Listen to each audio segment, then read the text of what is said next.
Sebenarnya, peristiwa G30S ini masih menjadi kontroversi. Ada 7 teori yang mengatakan dalang peristiwa tersebut. Yang pertama, persoalan internal Angkatan Darat. Yang kedua, Dinas Intelijen Amerika Serikat CIA. Yang ketiga, pertemuan antara kepentingan Inggris dengan Amerika Serikat. Yang keempat, Soekarno adalah dalang. Yang kelima, tidak ada pemeran tunggal dan skenario besar dalam peristiwa tersebut. Yang keenam, Soeharto sebagai dalang. Yang ketujuh, PKI sebagai dalang. Dari teori yang terakhir adalah PKI sebagai dalang. Teori yang paling umum didengar mengenai kudeta tanggal 30 September 1965. Namun, terlepas dari teori mana yang benar mengenai peristiwa G30S, yang pasti sejak demokrasi terpimpin secara resmi dimulai pada tahun 1959, Indonesia memang diwarnai dengan figur Soekarno yang menampilkan dirinya sebagai penguasa tunggal di Indonesia. Ia juga menjadi kekuatan penengah di antara dua kelompok politik besar yang saling bersaing dan terkurung dalam pertentangan yang tidak terdamaikan saat itu, yaitu Angkatan Darat dengan PKI. PKI ingin merubah ideologis Indonesia dari nasionalisme menjadi komunisme. Poin kedua, ketidakharmonisan PKI dan TNI yang bersebaran politik. Apa itu PKI dan apa tujuannya? PKI adalah partai komunis yang memiliki pandangan sosialis dan komunis. Salah satu tujuan gerakan ini mungkin adalah menggeser politik nasional ke arah yang lebih sesuai dengan pandangan PKI yang mencakup republik kekayaan, reforma agraria, dan penghapusan kapitalisme.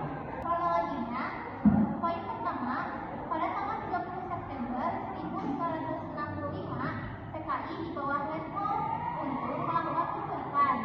Penculikan ini dilanjutkan dengan pembunuhan para jenderal dan Kepala Jenderal TNI AD dimasukkan ke lubang sumur kedua di kawasan Pondok Gede, Jakarta. Poin kedua, pemberontakan G30S PKI menyebar ke berbagai wilayah seperti Jawa dan Yogyakarta.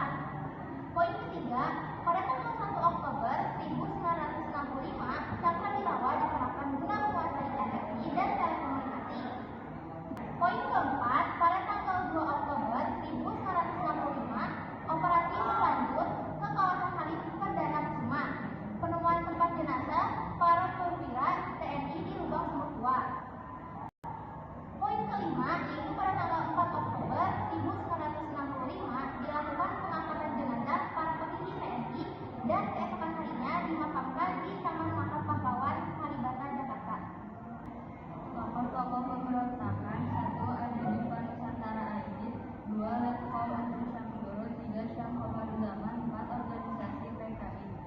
Tokoh-tokoh korban pemberontakan: 1. Ada Jenderal Ahmad Yani, 2. Letnan Jenderal M.T. Haryono, 3. Kapten Pierre Tendean, 4. Letnan Jenderal S. Parman, 5. Mayor Jenderal Di Panjaitan, 6. Mayor Jenderal Sutoyo Siswo Miharjo, 7. Letnan Jenderal Suprapto.